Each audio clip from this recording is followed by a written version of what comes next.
हम जी पाए, तो जितना जितना हम जी पाते हैं वही हमारी वस्तु है, अदरवाइज बाकी सब बातें। तो जितना हम वेरिफिकेशन कहते भी है, अगर वो वेरीफाई हम कहते हैं कि it is on natural acceptance and if it is not in our living, तो फिर वो नेचुरल एक्सेप्टेंस नहीं है। सो नेचुरल एक्सेप्टेंस के लेवल पे अगर हमने वेरीफाई किया है तो वो जीने में आ जाएगी। So this is what the process of understanding. Then here we are seeing that human being, which is the combination of these two parts, self and the body.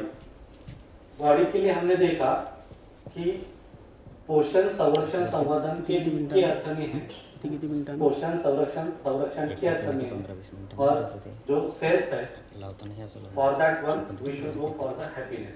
So ऐसे दोनों entities. Now we are trying to move towards this self.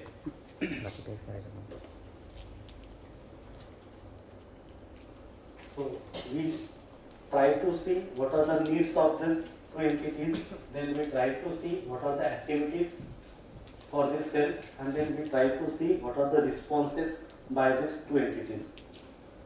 Now we will concentrate on the part of these activities for the cell where we are saying that there is a harmony. Where we are saying that there is a harmony. आणि सध्या तर तोच तर problem आहे आपल्या विचारांमध्ये। आता इथे आपण प्रस्ताव काय देतोय की देर इज अ हार्मनी, पण सध्या मेजर प्रॉब्लेम काय आहे, विचारांमध्येच कन्फ्लिक्ट आहे। आपल्या ज्या इच्छा आहेत त्याच्यामध्येच कन्फ्लिक्ट आहे, आपल्या ज्या आशा आहेत त्याच्यामध्येच कन्फ्लिक्ट आहे। तर हे का आहे, आणि here what we are defining, आपण डिफाइन करतोय ते दॅट इज द हार्मनी, ती कशी आहे, we are trying to see this part. As this one is the UHV introductory session, आपण सगळे त्याच्यात ऍक्टिव्हिटी घेणार नाही, फक्त आपण सांगू की ह्या कशा आहेत। पण UHV 3 आणि UHV 2 आणि 3 ला जर गेलो तर ह्या पूर्ण ऍक्टिव्हिटीज आपण त्यामध्ये घेतो। So there are the 10 different activities, पण आपण 10 पहिल्या याच्यात घेत नाही असं, पण थोड्याफार पण घेऊया, पाहूया त्यात काय ऍक्टिव्हिटीज आहेत।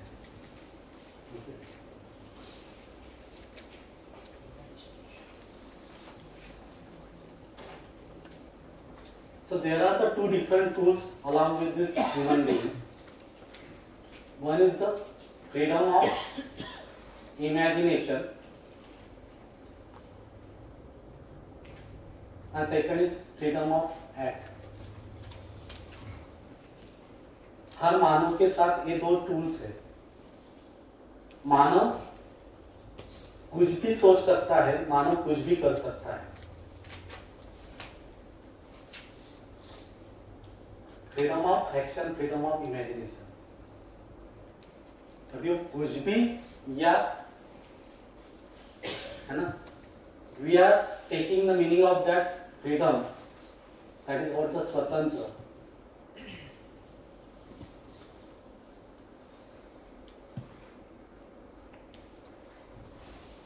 The imagination, the part of that imagination, वो भी स्वतंत्र है, स्वतंत्रित है। And the part of that act that is also स्वतंत्र, that is also with the तंत्रित, means वो भी व्यवस्था में है। पण ह्या पार्टकडे लक्ष जाते की देर आर द टू टूल्स। प्रत्येक मानवाकडे हे दोन टूल्स आहेत। आपण विचार कर, आपण इमॅजिनेशन करू शकतो आणि ऍक्शन ऍक्ट करू शकतो। There are the two different tools are available. त्याच्यातले आपण ह्या टूल्स कडे जातो की what exactly this tool is there along with the cell. ही पण दुसरा टूल्स आहे, that is the freedom of act, that is also based on this first tool. पण ते आपण काही पण करू शकतो थ्रू द बॉडी। बॉडीच्या अर्थाने आपण काही पण करू शकतो। काय करायचं तर मला कळालं काय करायचं, मला जर कळालं की रियालिटी काय आहे तर मी फक्त तसंच करणार। मला जर कळालं देयर इज अ हार्मनी, मी तसं करणार। That is what the meaning of this freedom of action, freedom of imagination. Now we are trying to see what exactly this self, what is that harmony is there. And it has been shown the 3 different activities, पण त्याच्यावर पण असं 1 आणि 2 number दिलेले आहे. म्हणजे त्यावरून तुम्हाला कळेल की किती लेवलचे ऍक्टिव्हिटीज आहेत. पण सध्या आपण ह्या 3च लेवलला जाऊन विचार करतोय की ते तंत्रे कसे आहेत.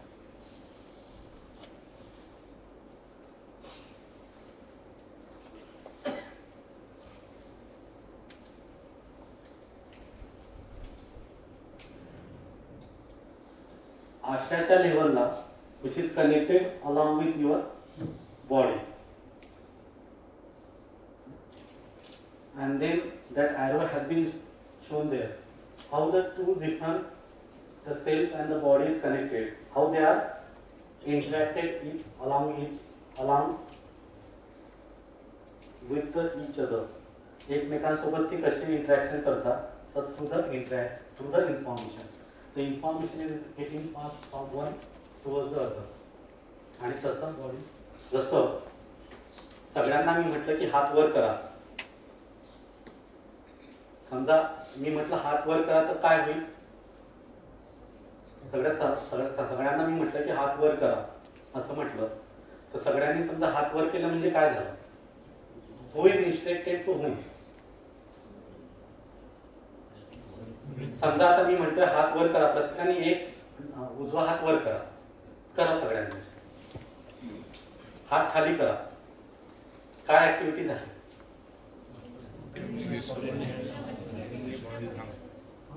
मी इन्स्ट्रक्शन दिल्या, त्या इन्स्ट्रक्शन तुम्ही आता त्याच्यानंतर सांगा काय झालं. तुम्ही इन्स्ट्रक्शन कोणाला दिले? बॉडीला दिले, आणि बॉडी कशी ऍक्ट झाली की नाही? मग तुम्ही हात वर केला, आता सगळ्यांनी हात वर करा आणि अर्धा तास वर ठेवायचं. करा खाली. तुम्हाला इन्स्ट्रक्शन येतील ना हाताकडनं, हात दुखेल, काहीतरी होईल, मग त्या बॉडीची इन्फॉर्मेशन पण आपल्याला कळते की काय problem. Sir, can be able to differentiate the 2 entities which are with as a human being. माझ्याकडे त्या 2 एंटिटीज आहेत, त्या मला लक्षात येतात. ते वाक्य पण मला व्हेरीफाय करावं लागेल की मी बोलतोय माझ्याकडे 2 एंटिटी. तर we should able to see how that information is getting pass. मग नंतर आपण इथे जाऊया. There are the 2 different activities with this expectation.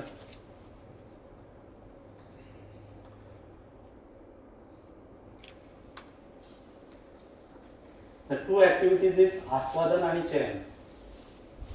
आपण प्रत्येक वेळेस चयन करत असतो आणि त्याचं आस्वादन करतो. इनफॅक्ट आपण पहिले आस्वादन करतो आणि त्याच्यानंतर चयन करतो. फॉर एक्झाम्पल, गुलाबजामुन खायचं आहे,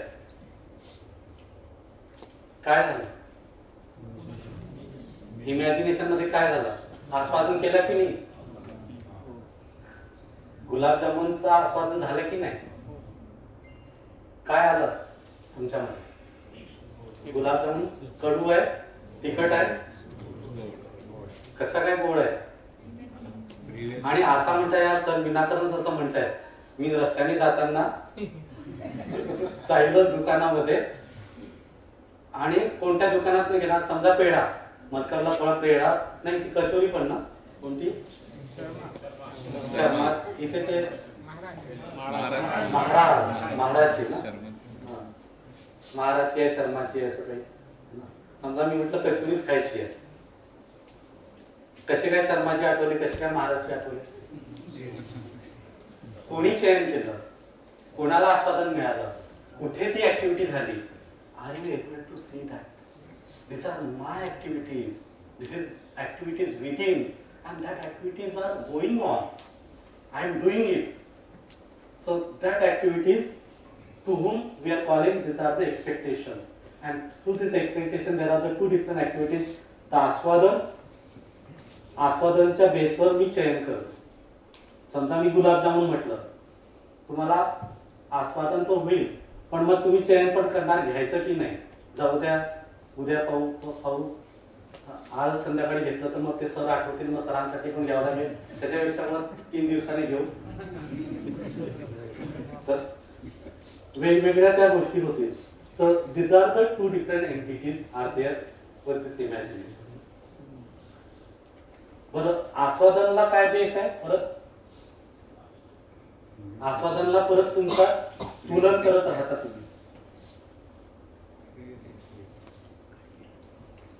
कोणत्या दुकानात घ्यायचं,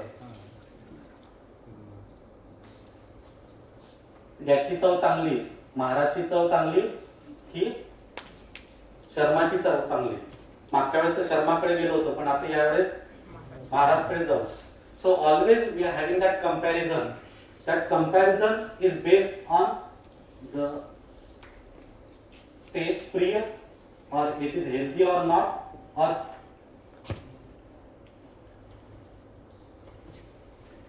so महाराजने आजकाल पैसे तर वाढवून दिले, जाऊ दे शर्माकडे जाऊ, किंवा शर्माने पैसे वाढवले, जाऊ दे महाराजकडे जाऊ. पण जाऊ दे महाराजचे पैसे जास्त आहे पण चांगली आहे, हेल्दी, म्हणजे काही त्रास होत नाही. हेल्दी तर म्हणता येणार नाही, पण त्रास होणार नाही. हे जे आपण आपल्यामध्ये चालू आहे त्याला म्हटलेला आहे विचार. तर विचारामध्ये there are the 2 different activity. Always we are comparing, आणि त्याच्यावर आपले विश्लेषण, अनालायझिंग पार्ट होत आहे. So this is what the comparison and this is what the analysing. This is the tasting and then selecting. So आजकाल आपल्याला म्हणजे मराठी सांगितलं तर कळते ना, म्हणून मराठी सांगितलं. टेस्टिंग, अनालायझिंग असं हे आपण लिहिलेलं म्हणजे तुलना विश्लेषण थोडंसं जड जाते आपल्याला, बरोबर ना? तर we are having that different entities. एक्सपेक्टेशनच्या ठिकाणी आस्वादन करतोय, मग त्याच्या बेसवर चेन होतात आहे. विचारांच्या लेवलला पण आपण कंपॅरिझन करतोय, हितकारी आहे की नाही, प्रिय वाटते की नाही, लाभ आहे का त्याच्यामध्ये, आणि त्याप्रमाणे आपण विश्लेषण करतोय. विश्लेषण करून म्हणजे कुठे जायचं, काय जायचं, कसं घ्यायचं ते करतो, आणि त्याचं आस्वादन घेऊन मग सिलेक्शन. याच्यावर एक आहे ते आहे चित्रण. तिथे आहे ते इच्छे. तर इच्छेच्या ठिकाणी चित्रण. समजा आता मी म्हटलं की आपल्याला गुलाबजामुन खायचं आहे, काय चित्र येते? असा चौकोनी का गोल? हे चित्र कुठे तयार झालं? गोल जे तुम्ही म्हटलं. अच्छा, गोल म्हणजे त्याच्यामध्ये काहीतरी हॉलो साईड असेल की काहीतरी भरलेला असेल, खवा असेल ना पेढा असेल, काहीतरी टाकतात ना आजकाल, वेगवेगळे टाकतात ते. हे चित्र निर्माण होते तरी कुठे? त्याचा आकार, त्याचा प्रकार.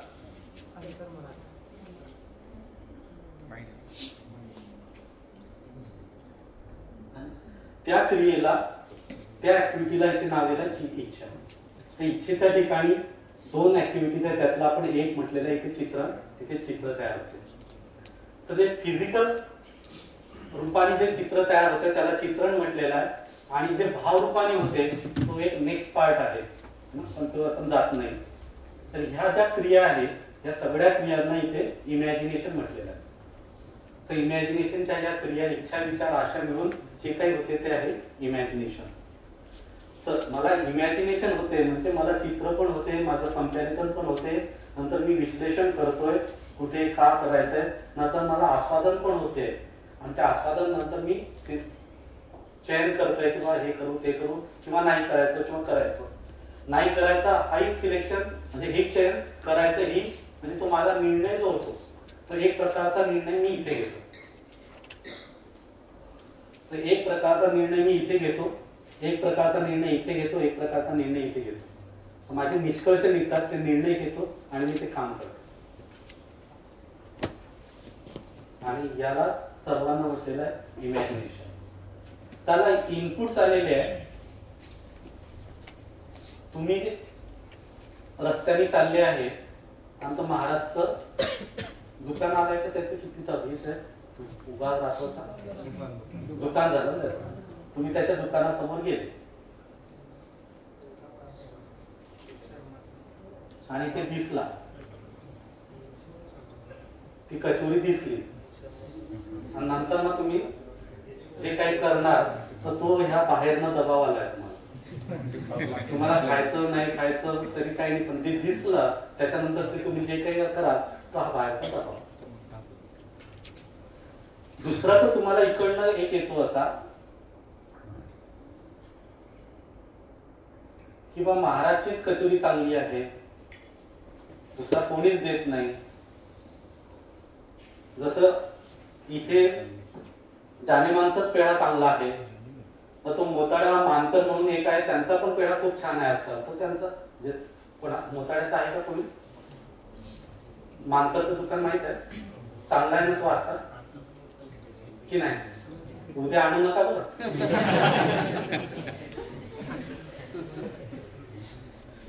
तर अशा काही मान्यता असतात आपल्याकडे ना, त्या मान्यतेच्या आधारावर मग चित्रण होते. आता मानकर म्हटल्यानंतर या 4 जणांना जाणवलं, पण बाकीचे म्हणजे यार आपण ते इकडे फिरतो, हा माणूस पुण्याहून येतो आणि हा नाव घेतोय आणि आपण तर इथेच राहतो तरी आपल्याला माहित नाही. खरंच पाहू कुठे आहे मानकर?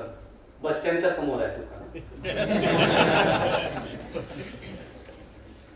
तर आपल्याकडे काही मान्यता असतील तर चांगल्या असतील वाईट असतील असं म्हणत नाही, पण त्या मान्यतेच्या आधारावर आपलं काही चित्रण होते, मग तुलन होते, विश्लेषण होते, आस्वादन होतं, मग चयन करतो.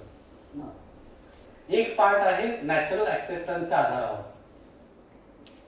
सहस्वीकृतीच्या आधारावर, ज्याला आपण म्हटलेलं आहे की knowing, on the basis of knowing. On the basis of knowing की जसं मी आता तुम्हाला म्हटलंय की कपडे है ना, cloth is for the protection of the body, शरीर के संरक्षण के अर्थ में कपडे है. हा जर पार्ट तुम्ही जर इथे घेतला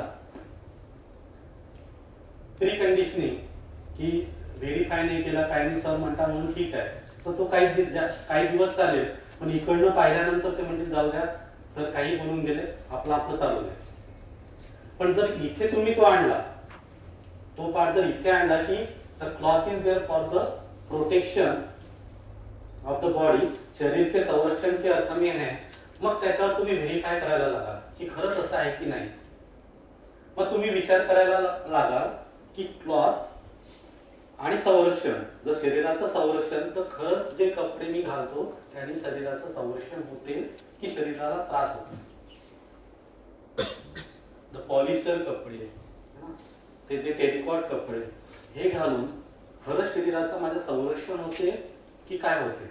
शरीर झाकल्या जाते पण शरीराचं संरक्षण होते हे म्हणणं क्वेश्चनेबल आहे.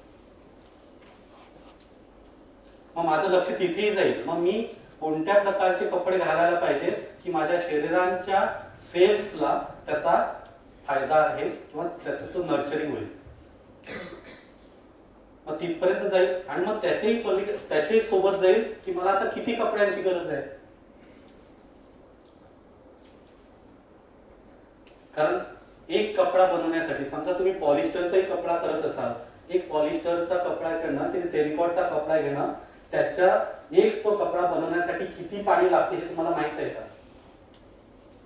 मग ह्या गोष्टी आपण तिथे जाणार व्हेरिफिकेशनला की खरंच जर मला वाटलं तर कपडे this is for the nurturing, nourishment and the protection of the body, मग मी जे कपडे घालतो त्याच्यामुळे खरंच नेचरचं एक्सप्लॉयटेशन होत असेल तर मी नाही करणार त्या गोष्टी.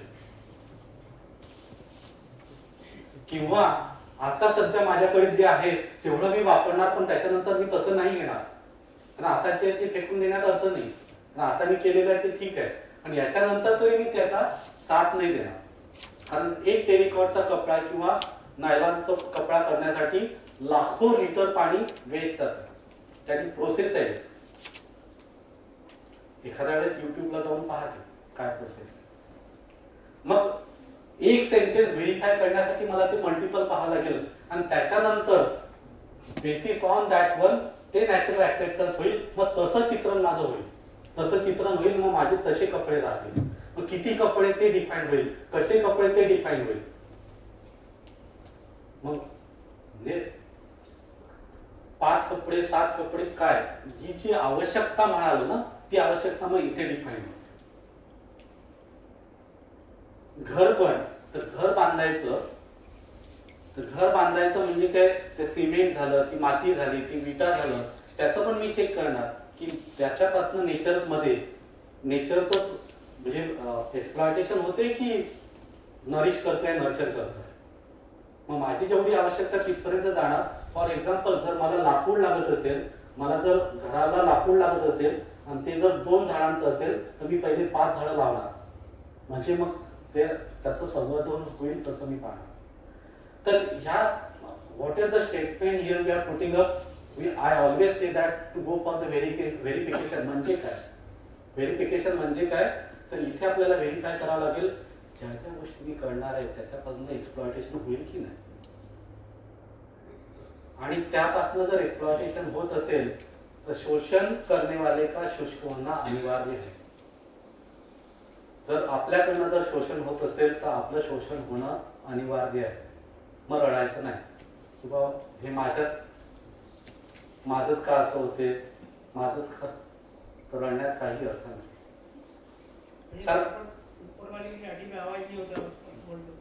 हाँ, ऊपर वाला कौन देखना पड़ेगा.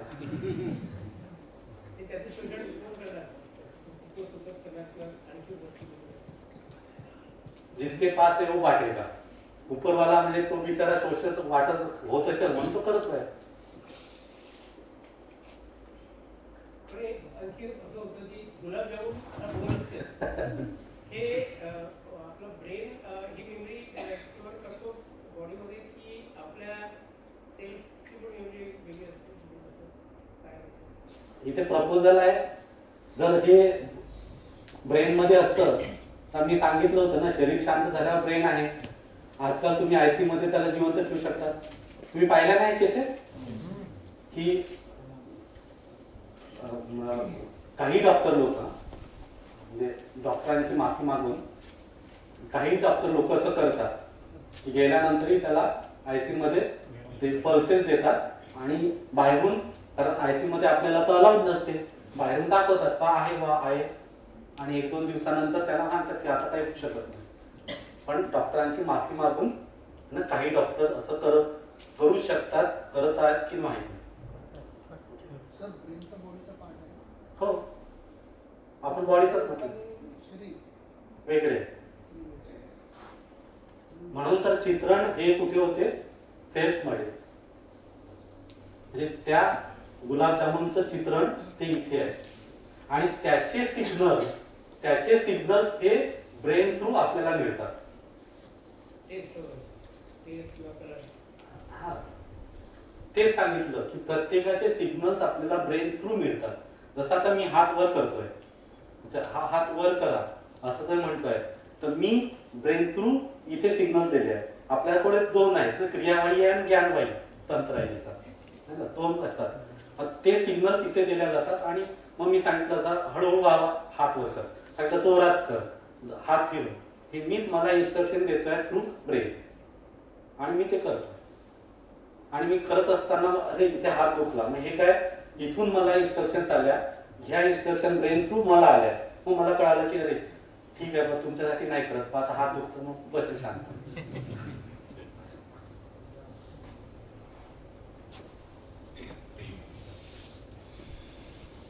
मीच आहे, माझ्याकडे मी एवढा बेहोश आहे की मला कळत नाही की मी काय काय करतो.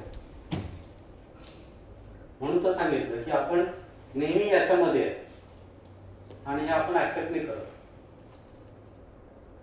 पहिला तर पार्ट आहे की हे ऍक्सेप्ट करणं, म्हणजे इथे येणं. The moment we are accepting, मग याच्यासाठी बाहेर येण्यासाठी आपल्याकडे प्रोग्राम्स आहे. कारण मग आता आपण रिस्पॉन्सिबिलिटी घेणार. हे जर आपण ऍक्सेप्टच नाही करत आहे तर इथे प्रोग्रामच नाही. मग ती झाली प्री कंडिशनिंग. मग ते जर खरं असेल तर फारच चांगलं, पण ते खरं नसेल तर मग भोगा, जे होईल ते भोगा.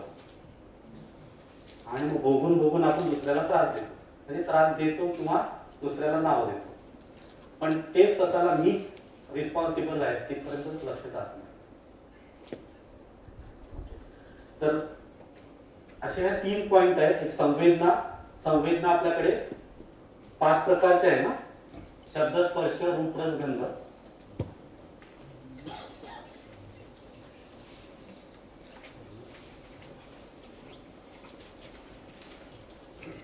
आता पण आपण शब्द ऐकतोय, तुम्ही शब्द ऐकत आहे ना?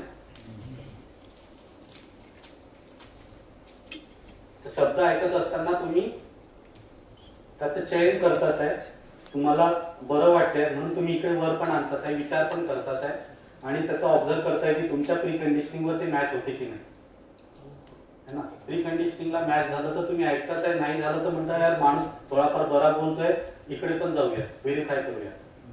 नाही वाटलं तर म्हणता जाऊ द्या, कशाला, नंतर पाहून घेऊ. म्हणजे तुम्ही तुमच्या प्री कंडिशनिंगला अडकलेले आहे.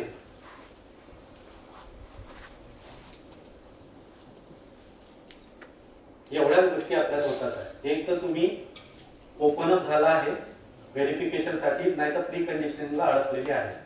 जेवढ्या गोष्टी मी तुमच्याकडे पोहोचवण्याचा प्रयत्न करताय, तुमच्यामध्ये ह्या दोन गोष्टी सध्या होतात आहे. एक तर तुम्ही मी जे सांगतोय ते कम्पेअर करतायत तुमच्या प्री कंडिशनिंग सोबत, किंवा तुम्ही ओपन अप झाला आहे व्हेरिफिकेशन साठी की ठीक आहे काय सांगताय पाहूया, व्हेरीफाय करूया. आणि व्हेरीफाय करत असताना you are having your own process for the verification. मग तुम्ही तेव्हा परत प्री कंडिशनिंगला दिलं तर एखादं पुस्तक घेऊन या, तर या पुस्तकात असं लिहिलंय, तर हे शास्त्र असं म्हणतंय. कारण व्हेरीफाय करायला तर तयार आहे, पण तुम्ही प्री कंडिशनिंगहून अडकला, परत इकडे आला आणि हे घेऊन आला, तर हे पावर हे असं म्हणतात. पण मग मी म्हटलंय verify on basis of natural acceptance. तुम्हाला काय वाटते, आणि त्याच्यासाठी स्टेज दिलाय की तुम्हाला, तुमच्या परिवाराला, समाजाला, पूर्ण एक्झिस्टन्सला काय वाटते पहा, आणि तिथे जर ओके असेल तर गो आहे. तिथे पण थांबू नका, जगताना पहा. आता आपण एक सिंपल सेंटेन्स म्हटलंय की संबंध आहे तो ओळखायचा. आपण घरी जातो याच्यानंतर दररोज संध्याकाळी 5:30ला जाता ना तुम्ही घरी, 6 वाजता घरी जातात, 7:30, 3, 4, 5, 6 घरी जातात. घरी गेल्यावर काय करतात, चहा स्वतः करतात.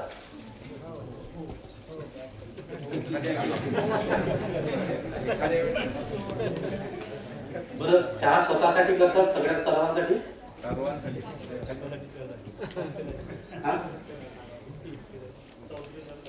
आता मस्त हे सेशन झाल्यानंतर 6, 6:30 वाजता मस्त घरी जायचं, मस्त आदळ आपट न करता शूज व्यवस्थित ठेवणे, है ना, बॅग व्यवस्थित ठेवणे, बॅग मधला डब्बा काढून घेणे, त्या डब्याला नेणे आणि विसळून ठेवणे आणि तिथे ठेवायचा.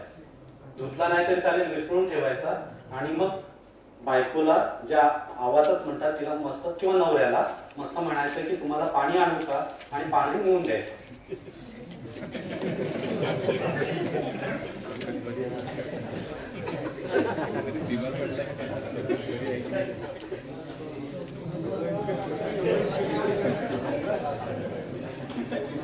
उद्या मला भेटायला येतील की नाही?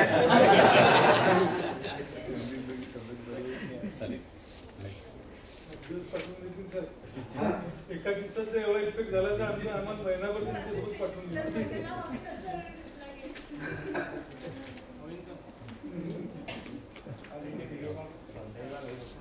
आणि असं जर आपण करत नाही तर संबंध ओळखलाच नाही, असं खेदाने म्हणावं लागेल. आपण फक्त नाव दिलंय, ते माझं घर आहे, ते माझी पत्नी आहे, ते माझे पती आहे.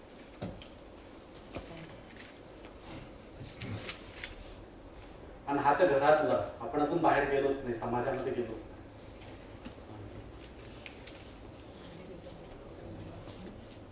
तर प्री कंडिशनिंग वर अडकलेलो, तर आणि ते नॅचरल ऍक्सेप्टन्स, आणि त्या नॅचरल ऍक्सेप्टन्सच्या इथे सांगितलेल्या गोष्टी घ्या आणि संवेदना. तर इमॅजिनेशन मध्ये ज्या 3 ठिकाणी